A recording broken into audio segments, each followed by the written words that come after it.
Hello everyone, welcome back to the Run Academy. So आज के lecture के अंदर हम क्लास 9th आईसीएसई फिजिक्स का जो चैप्टर नंबर 5 है उसके पार्ट सी के जो बाकी के टॉपिक्स रह गए थे उनको डिस्कस करने वाले हैं। तो बिना कोई टाइम वेस्ट किए चलिए शुरू करते हैं। देखिए, लास्ट क्लास के अंदर हमने प्रिंसिपल ऑफ फ्लोटेशन के बारे में पढ़ा था। तो आज के लेक्चर के अंदर हम उसकी जो एप्लीकेशंस हैं उनको स्टडी करने वाले हैं। अगर आप अपनी बुक में देखो तो बहुत सारी एप्लीकेशंस दी हुई हैं। जैसे कि अगर मैं बात करता हूँ फ्लोटेशन ऑफ आयरन शिप की, तो इसके अंदर भी कई सारी कैटेगरीज दी हुई हैं। तो हम एक एक करके सभी को स्टडी करते हैं। तो सबसे पहले हमारे पास आता है, एक क्वेश्चन ही है कि an iron nail sinks but a ship made of iron floats, why? इसका रीजन क्या है? देखिए, अगर आपने इसका रीजन समझना है तो सबसे पहले आपको मैं थोड़ी सी जो बातें हैं वो रिकैपिटुलेट करवा देता हूँ, जिसके अंदर हमने ये पढ़ा था कि सपोज कर लो कि मेरे पास एक बीकर है एंड उस बीकर के अंदर मान लीजिए कि हम पानी रख देते हैं, ठीक है, उसको फिल कर देते हैं पानी के साथ। एंड कोई एक बॉडी है, इसमें कुछ पोर्शन आपका समर्ज है, कुछ पोर्शन जो है वो लिक्विड से बाहर है आपका। तो हमने ना कुछ बातें पढ़ी थी। पहली बात ये है कि इसका डाउनवर्ड एक फोर्स एक्ट करता है जो कि वेट है, और ऊपर की तरफ एक्ट करता है आपका दैट इज बॉइंट फोर्स, जिसको हम एफ बी से रिप्रेजेंट करते हैं। तो हमने एक बहुत सिंपल सी बात देखी थी कि अगर आपका वेट ज़्यादा है मेरे बॉइंट फोर्स से तो वो बॉडी आपकी सिंक कर जाएगी, इक्वल टू है या ग्रेटर देन है तो वो सिंक नहीं करेगी, वो क्या करेगी, वो फ्लोट करती है आपकी। ठीक है। तो एक्चुअली में यही रीज़न भी है इस क्वेश्चन का। देखिए, क्या होता है कि अगर मैं बात करता हूँ एक आयरन नेल की, तो आयरन नेल जो है, ठीक है, जैसे कि ये मेरा पानी है, ठीक है, वाटर है। अगर मैं बात करता हूँ एक आयरन नेल की, तो जो आयरन नेल होता है उसकी density actually density of water से ज़्यादा होती है, या मैं ऐसा भी कह सकता हूँ कि जो वेट है उसका ज़्यादा होता है as compare to the weight of the liquid displaced by this iron piece. मतलब वेट ज़्यादा है, अब थ्रस्ट कम है, अगर सिंपल भाषा में बात करूँ तो, जिसकी वजह से क्या होता है कि ये आपका सिंक कर जाता है। हाँ, वेट के साथ साथ डेंसिटी का भी रिलेशन मैंने आपको बताया था। जैसे कि अगर density of solid greater than हो जाए डेंसिटी ऑफ मेरे लिक्विड के, तो उस केस में भी सिंक करता है। अगर डेंसिटी कम होगी या बराबर होगी तो वो आपका फ्लोट करेगा। तो ये सब बातें हमने स्टडी की हुई हैं। लेकिन अगर मान लीजिए कि मैं बात करता हूं एक आयरन शिप की, ठीक है, थोड़ा प्लीज ध्यान से समझना, तो आपको 100% ये क्लियर हो जाएगा कि ऐसा क्या होता है जिसकी वजह से ये फ्लोट करता है। देखिए, अगर मैं बात करता हूं एक शिप की, तो शिप के केस में क्या होता है, बना तो ये आयरन से ही है, कोई बड़ी बात नहीं है इसके अंदर।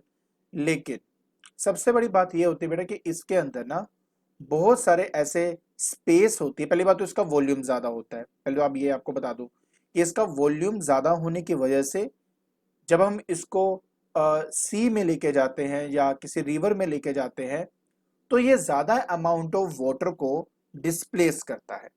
मतलब सिंपल ये है कि क्योंकि इसका वॉल्यूम ज्यादा है, तो इसी वजह से इस पे जो अपथ्रस्ट है वो भी ज्यादा आपकी एक्ट करती है। पहली बात तो ये। दूसरी बात ये कि अगर आप अपने शिप को देखोगे तो ये कंप्लीट जो है वो आयरन का नहीं बना होता। मतलब ऐसा नहीं कि एक आयरन के ब्लॉक को शिप का शेप दे दिया और उसको फ्लोट कराने लग गया, ऐसा तो नहीं होता ना। इसमें कई सारे वेकेंट स्पेसेस होते हैं, चैम्बर्स होते हैं, जिनके अंदर भरी होती है हवा। क्या होती है उसमें? हवा भरी होती है। तो इस वजह से क्या होता है कि इस शिप की जो एवरेज एवरेज डेंसिटी होती है वो आपकी लेस देन हो जाती है डेंसिटी ऑफ लिक्विड के, जिसकी वजह से इसमें आपका जो अपथ्रस्ट है वो ज्यादा एक्ट करता है as compare to the weight of the ship itself. अब आपको मैंने बता ही दिया था कि अगर आपका डेंसिटी कम है डेंसिटी ऑफ लिक्विड के, तो मतलब इसमें अपथ्रस्ट ज्यादा एक्ट करेगा, जिसकी वजह से ये आपका फ्लोट करता है। तो ये रीजन है मेरे इस पर्टिकुलर क्वेश्चन का। देखिए, अगर आप कहते हो कि इसको लिखना कैसे है, तो देखिए मैंने इसी के नीचे जो डिस्क्रिप्शन बॉक्स है वहां पे इसका नोट्स डाल दिए हैं। आप उसमें अच्छे से देख सकते हो कि एग्जैक्टली लिखना क्या है और मैं क्या बोलना चाहता हूं आपको। ठीक है। नेक्स्ट। तो नेक्स्ट पार्ट में कहता है कि a loaded ship is submerged more while an unloaded ship is less submerged. देखिए, आप इन दो पिक्चर में आराम से और साफ साफ ये देख सकते हो, ये लोडेड है आपका, इसमें लोड नहीं है।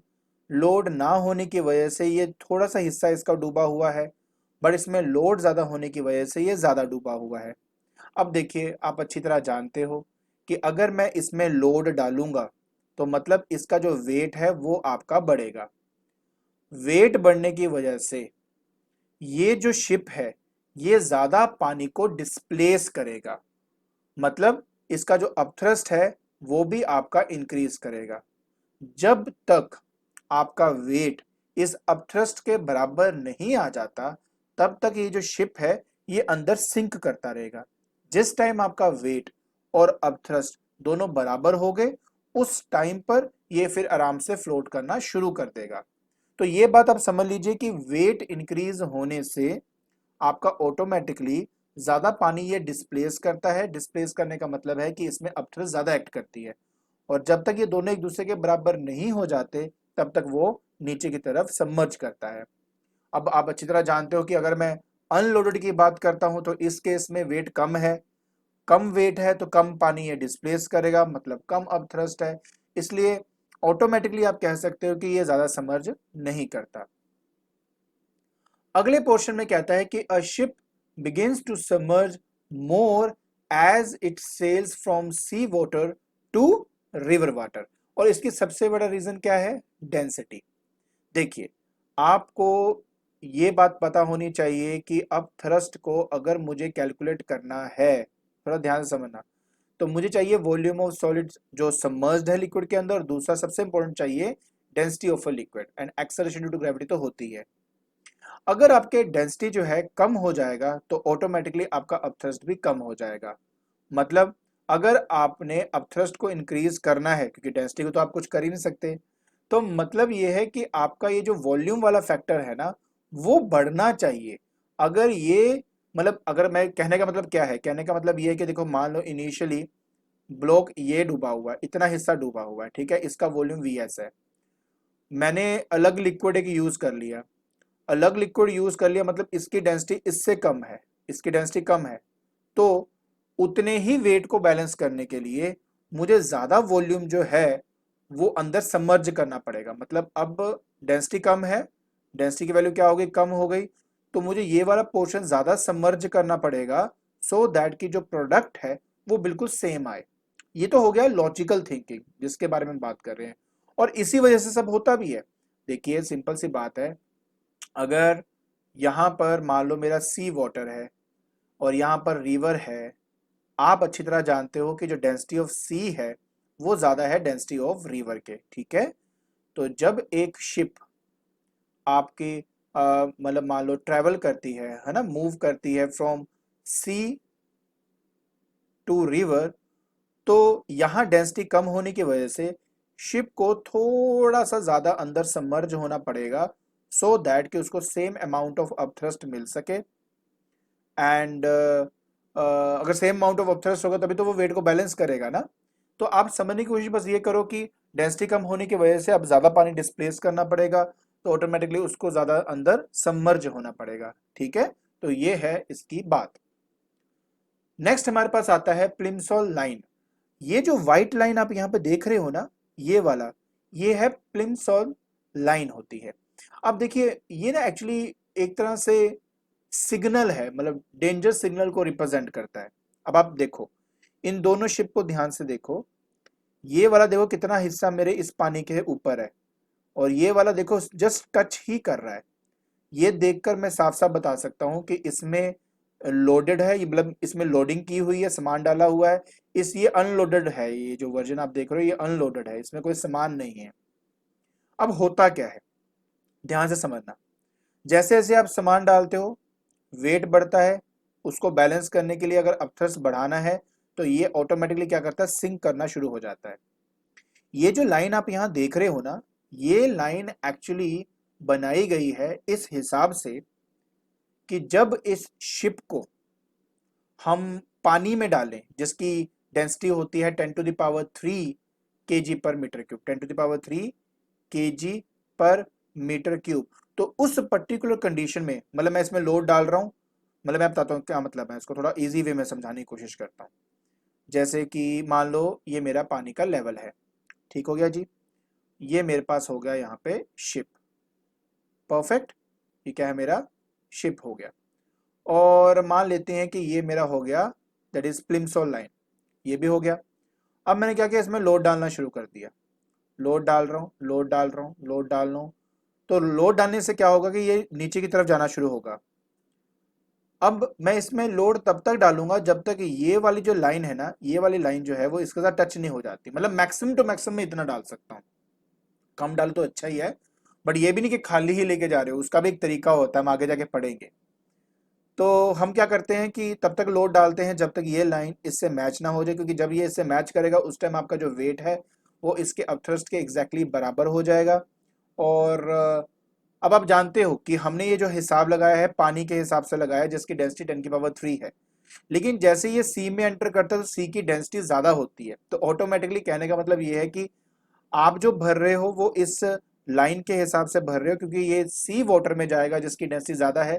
तो ऑटोमेटिकली ये जो प्लम लाइन है ना, वो पानी के लेवल से थोड़ा ऊपर आ जाता है, मतलब ये थोड़ा ऊपर ही आपका ऐसे फ्लोट करता है, ठीक है। तो ये जो बनाया गया है ना, ये पानी के डेंसिटी के हिसाब से बनाया गया, क्योंकि हमें पता है कि सी में जाएगा तो सी की डेंसिटी ज्यादा ही होती है।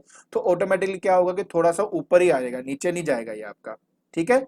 तो ये इस हिसाब से बनाया जाता है, क्लियर। तो ये डेंजर सिग्नल को बेसिकली रिप्रेजेंट करता है। इससे ज्यादा अगर आप लोड करोगे और ये डूब गया तो समझ लेना कि ये आपका फ्लोट नहीं करेगा, ये सिंक करना ही शुरू कर देगा आपका। नेक्स्ट है कि an unloaded ship is filled with sand at its bottom. देखिए इसका ना आपको लॉजिक पहले समझना पड़ेगा, लॉजिक बहुत इंपॉर्टेंट है इसमें। क्या होता है कि मेरे पास मान लो कि एक बीकर है, एंड इस बीकर के अंदर ना, मैं आपको चलो 3 केस दिखाता हूँ, तीनों केस दिखाता हूँ, फिर आपको ना अच्छे से समझ में आएगा कि मैं बोलना क्या चाहता हूँ। ये मेरा एक जैसा मैंने इसमें डाल दिया, बट मैंने ना वॉल्यूम तो एक जैसा रखा मैंने ब्लॉक का, बट डेंसिटी अलग अलग है। तो एक में डेंसिटी ज़्यादा थी तो ये ऐसे डूब गया, एक की डेंसिटी इतनी थी कि वो एग्जैक्टली मेरे इस डेंसिटी के बराबर था, तो वो फ्लोट हो रहा है सच दैट की अपर सरफेस इस लेवल को टच कर रहा है। नेक्स्ट केस ऐसे था कि मेरी जो डेंसिटी थी कम थी as compare to density of fluid, तो कुछ ऊपर है कुछ नीचे है। बेटा अगर आपको याद हो, हमने centre of buoyancy and centre of gravity के बारे में पढ़ा था। तो एक्चुअली में क्या है कि इस कंडीशन के अंदर, क्योंकि ये पूरी तरह डूबा है, तो centre of gravity and centre of buoyancy जो है वो दोनों सेम है इस केस में, मतलब एक ही, दोनों एक दूसरे से कोइंसाइड कर रहे हैं। सेंटर ऑफ ग्रेविटी वो जहां पर वेट एक्ट करता है, सेंटर ऑफ बुओयेंसी वो जहां पर अपथ्रस्ट एक्ट करता है। और मैंने लास्ट लेक्चर में इसके बारे में अच्छे से बताया हुआ है। इस कंडीशन में भी देखोगे तो ये पूरी तरह डूबा हुआ है, तो इसलिए आपका centre of gravity and centre of buoyancy दोनों सेम है। लेकिन अगर आप इस कंडीशन में देखो ना, तो डूबा हुआ हिस्सा क्योंकि सिर्फ इतना है, तो इसकी जो सेंटर ऑफ बुओयेंसी है वो ये होगा। और अगर मैं सेंटर ऑफ ग्रेविटी देखता हूं तो वो पूरी बॉडी के हिसाब से देखा जाता है, तो सेंटर ऑफ ग्रेविटी लगभग यहाँ पर है। एक बात अब मैं आपको पहले बता दूं कि इन दोनों पॉइंट के बीच में जितना ज्यादा गैप होगा ना, उतना ज्यादा ये अनस्टेबल होता है। अब बोलेंगे ऐसा क्यों, रीजन क्या है इसका। वो देखिए इसलिए है क्योंकि अगर मान लेते हैं कि मैं ये वाला केस लेता हूँ और आपका सेंटर ऑफ ग्रेविटी यहाँ पे और सेंटर ऑफ बुओयेंसी यहाँ पे है, तो ग्रेविटी की के ऊपर, मतलब इस पॉइंट के ऊपर जो वेट है वो नीचे एक्ट करता है और सेंटर ऑफ बुओयेंसी ऊपर की तरफ है। तो मतलब पॉइंट फोर्स यहाँ एक्ट करती है, वेट नीचे एक्ट करता है। मान लो अगर हल्की सी हवा भी उसको ऐसे लगती है तो क्या होगा, होगा क्या, ये आपका टिल्ट कर जाएगा। तो टिल्ट होने का मतलब है कुछ ऐसा दिखेगा, मैं आपको दिखाता हूँ, शायद आपको समझ में आ जाए मैं क्या बोलना चाहता हूँ। तो ये जो है ये यहाँ आ जाएगा, मतलब वेट आपका यहाँ एक्ट करेगा, और जो सेंटर ऑफ बुओयेंसी थी वो आपकी लगभग यहाँ पर है और ये यहाँ एक्ट करेगी। अब आप खुद देखो, यहाँ से नीचे की तरफ फोर्स लग रही है और यहाँ से ऊपर की तरफ फोर्स लग रही है, तो क्या होगा, ये आपका इस तरह से रोटेट कर जाएगा। अगर ये इस तरह से रोटेट कर गया तो मतलब आपका जो शिप है वो बाद में फिर सिंक कर जाएगा। तो मतलब एक हल्की से हवा भी ना इसको आराम से इसकी पोजीशन से इसको ऐसे टिल्ट कर सकती है। तो हम ट्राई करते हैं कि ज्यादा से ज्यादा, मतलब हम, मतलब नोट, मैं नहीं कहूंगा कि बहुत ज्यादा लोड डालना, ऑफ कोर्स अनलोडेड शिप है। तो हम क्या करते हैं उसके अंदर ना उसको सैंड से थोड़ा फिल कर देते हैं। सैंड से क्या होता है, फिल करने से इसका वेट बढ़ेगा, वेट बढ़ेगा तो ज्यादा पानी डिस्प्लेस करेगा, ज्यादा पानी डिस्प्लेस करेगा तो अपथ्रस्ट एक्ट करेगी। तो बॉडी को हम ज्यादा से ज्यादा ना थोड़ा सबमर्ज करने की कोशिश करते हैं कि सेंटर ऑफ ग्रेविटी और सेंटर ऑफ बुओयेंसी जो है वो लगभग एक दूसरे के नजदीक आ जाए, क्योंकि जितना नजदीक रहेगा उतना ही ज्यादा मतलब ये स्टेबल होगा, ठीक है, जितना नजदीक उतना स्टेबल, जितना दूर उतना अनस्टेबल। तो ये बात प्लीज आपने ध्यान में रखनी है। अब हमने जो बात करनी है वो है फ्लोटेशन ऑफ ह्यूमन बॉडी की। देखिए अब तक हमने जो पढ़ा है वो था शिप के बारे में, अब हम ह्यूमन बॉडी के फ्लोटेशन के बारे में बात करेंगे। तो देखिए वही दो चीजें बेटा, एक तो सेंटर ऑफ ग्रेविटी जो नीचे की तरफ एक्ट करती है, दूसरा आपका एक्ट करता है बॉइंट force in the upward direction. तो एक्चुअली में क्या है कि एक ह्यूमन बॉडी की अगर बात करें तो हमारे बॉडी की जो एवरेज डेंसिटी है ना, विद एम्प्टी लंग्स, हवा निकली होनी चाहिए, तो उस केस में उसकी होती है 1.07 ग्राम पर centimetre cube, which is of course greater than density of water. तो आप समझ सकते हो कि जो बॉडी है वो क्या करेगी, वो सिंक करेगी। लेकिन अगर मैं लंग्स को हवा से फिल कर देता हूं तो हमारी एवरेज डेंसिटी हो जाती है 1 ग्राम पर सेंटीमीटर क्यूब, जो कि आपका बराबर होता है डेंसिटी ऑफ वाटर के। तो अगर एक अच्छा स्विमर होगा तो वो क्या करेगा, अपने लंग्स में हवा भरेगा, तो अपना मुंह और नाक को पानी के सरफेस से ऊपर रखते हुए आराम से फ्लोट कर सकता है। तो ये तो था इस पर्टिकुलर टॉपिक के regarding. Next, it is easier for a man to swim in sea water than in fresh water, या मतलब रिवर वाटर। देखो अब बार बार हम वही चीज रिपीट कर रहे हैं कि सी वाटर की जो डेंसिटी है वो ज्यादा है as compare to that of the river water. तो ऑटोमेटिकली ना, अगर सी वाटर की डेंसिटी ज्यादा है तो मतलब अपथ्रस्ट ज्यादा एक्ट करेगी, अपथ्रस्ट ज्यादा एक्ट करेगी तो इसका मतलब उस मतलब वो उतने ही आसानी से स्विम कर पाएगा। अगर मैं डेड सी की बात करता हूं तो उसकी तो डेंसिटी 1.16 होती है, जो कि बहुत ज्यादा है as compare to that of the density of water. तो इसमें और ज्यादा मतलब इजीली वो क्या कर सकता है, स्विम कर सकता है आपका, और उसका स्मॉल पोर्शन ही समझ होगा, ज्यादा पोर्शन समझ भी नहीं होगा, बिकॉज स्मॉल पोर्शन से जो अपथ्रस्ट मिलेगी वो एक्चुअली उसके वेट को बैलेंस करने के लिए सफिशिएंट होगा। समझ में आया? तो ये है फ्लोटेशन ऑफ अ मैन के बारे में। फिर आता है फ्लोटेशन ऑफ सबमरीन। अब ये ना सचमुच में बहुत ही बढ़िया एक इन्वेंशन कहूंगा, क्योंकि इस केस में देखो क्या किया गया है। ऑफ कोर्स इस बात का तो ध्यान दिया गया कि अंदर की डेंसिटी को या मतलब कम अंदर के वेट या डेंसिटी को कम या ज्यादा करके हम क्या करते हैं, इसको या तो फ्लोट करवा देते हैं या हम उसको पानी के अंदर ले जाकर मूव करवा सकते हैं। अब ये कैसे होता है, इसमें एक्चुअली ना ब्लास्ट टैंक्स होते हैं और पंप तो है ही है। तो क्या होता है कि अगर मान लीजिए मुझे इसको सिंक करवाना है तो हम इस ब्लास्ट टैंक्स को ना जो सी वाटर है उसी से फिल कर देते हैं with the help of the pump. तो पानी भरने से क्या होगा कि इसकी जो एवरेज डेंसिटी है वो इंक्रीज कर जाती है as compare to the density of the sea water. अब डेंसिटी इसकी बढ़ गई as compare to sea water, तो मतलब क्या, मतलब यही कि वो सिंक कर जाएगा। और उसी तरह अगर आपने उसको सरफेस पे लेके आना है तो पंप की हेल्प से ही हम ये जो पानी है वो सी में वापस थ्रो कर देते हैं, जिससे क्या होता है, इसकी एवरेज डेंसिटी कम हो जाती है और ये ऊपर सरफेस पे आ जाता है। तो इस तरीके से सबमरीन आपका काम करता है। नेक्स्ट आता है फ्लोटेशन ऑफ आइसबर्ग। अब देखिए आप अच्छी तरह जानते हो बेटा कि जो आइसबर्ग होता है ना, उसका कुछ पोर्शन ही हमें डिस्प्ले होता है, बाकी मैक्सिमम पोर्शन नीचे की तरफ होता है। अब ऐसा क्यों, इसका रीजन क्या है? देखिए आप अच्छी तरह जानते हो कि अगर तो आइसबर्ग आपका फ्लोट कर रहा है तो इसका मतलब इसका वेट अपथ्रस्ट के बराबर है। वेट जो है इसका वो आपका अपथ्रस्ट के बराबर है। जहां तक वेट की बात है, हम क्या लेते हैं, वॉल्यूम ऑफ आइस जो कंप्लीट आप देख पा रहे हो यहाँ पे, ठीक है, into density of ice into acceleration due to gravity. और इसमें जो सबमर्ज्ड पोर्शन है वो वाला वॉल्यूम लूंगा, डेंसिटी ऑफ वाटर लूंगा जो यहाँ पे आप देख सकते हो, और साथ में मैं जी ले लूंगा। देखो ये दोनों कैंसिल हो गए। अब ध्यान से देखना, volume of submerged divide by volume of ice will be density of ice divide by density of water. Density of ice होती है 0.917, ये इसकी ग्राम पर सेंटीमीटर क्यूब, और पानी की होती है 1 ग्राम पर सेंटीमीटर क्यूब। तो ये दोनों हो गए कैंसिल। तो आपके पास आ गया फ्रैक्शन ऑफ वॉल्यूम जो सबमर्ज्ड है मेरे किसके अंदर, इस पानी के अंदर। तो हमें क्या दिख रहा है, हमें दिख रहा है कि 91.7% of the total volume of iceberg नीचे डूबा होता है, और बाकी का कितना बच गया, 8.3%। जो 8.3% है बाकी का, वो आपका हमें दिखाई देता है उस पानी के बाहर। अगर मैं बात करता हूं ना कि icebergs are danger for ships, तो इसकी हेल्प से वो आसानी से एक्सप्लेन किया जा सकता है, क्योंकि आप देख सकते हो कि आपका 91.7% जो है वो तो है पानी के अंदर अंदर डूबा हुआ है, हमें पता नहीं उसके बारे में, हमें सिर्फ दिखाई दे रहा है 8.3% of that iceberg above the water level. तो हमें लगता है कि इतना बड़ा ये आइसबर्ग नहीं है, बट एक्चुअली में बहुत बड़ा जो पोर्शन होता है वो उसके अंदर होता है, और जब शिप इससे टकराएगा तो ऑफ कोर्स डैमेज तो शिप को ही होगा आपका।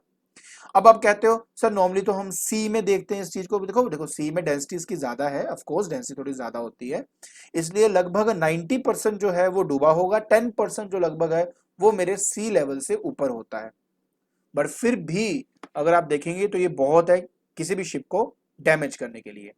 नेक्स्ट हमारे पास आता है कि no change in level of water on melting a floating piece of ice. अब देखिए इसका मतलब क्या है, देखिए इसका मतलब ये है कि मान लीजिए कि मेरे पास है एक गिलास, उसमें डाल दिया आपने पानी, और पानी में आपने डाल दिया बर्फ। अब बर्फ में जो कुछ हिस्सा होता है वो ऊपर होता है, कुछ नीचे होता है। जब ये आपका मेल्ट हो जाता है ना, तो जितना वॉल्यूम जो इसमें ऐड आप कर रहे हो ना, आपको लग रहा है कि इसमें जब ये पिघलेगा तो इसका पानी जो है इसमें ऐड हो जाएगा, पानी ऐड हो जाएगा तो इसका लेवल बढ़ जाएगा, ऐसा नहीं होता।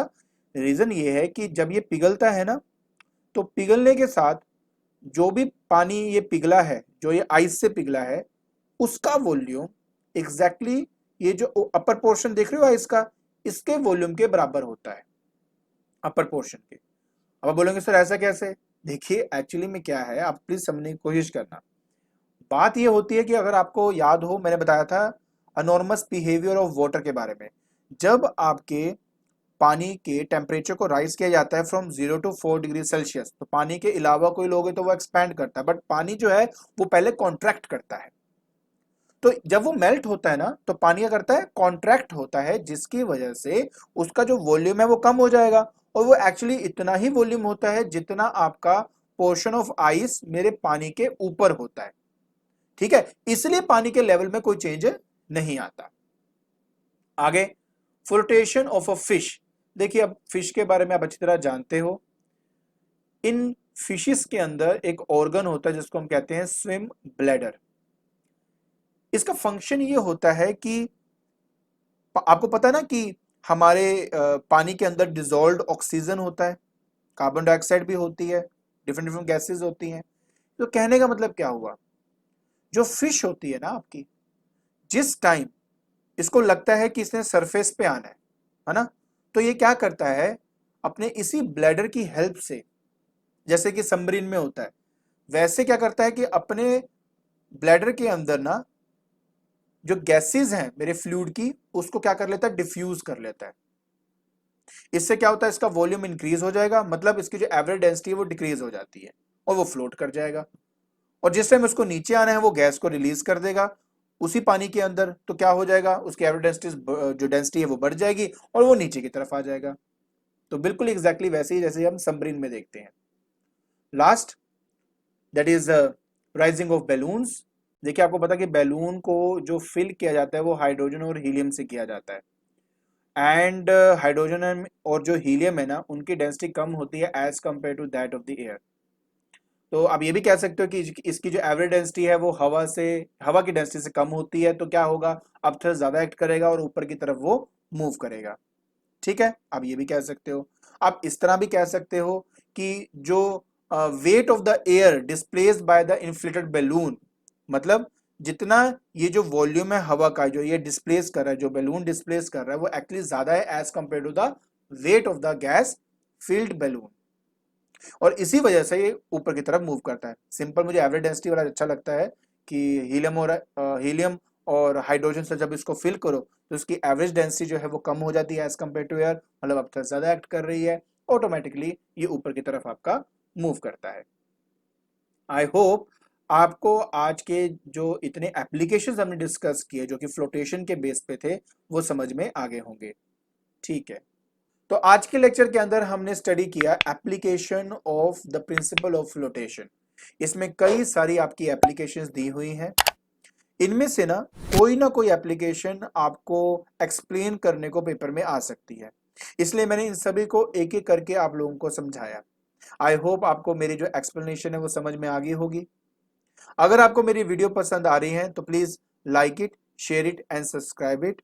एंड हाँ, डिस्क्रिप्शन बॉक्स में इसके जो नोट्स हैं वो मैंने डाले हुए हैं, तो प्लीज उनको डाउनलोड जरूर कर लेना। आज के लिए बस इतना ही। Thank you so much.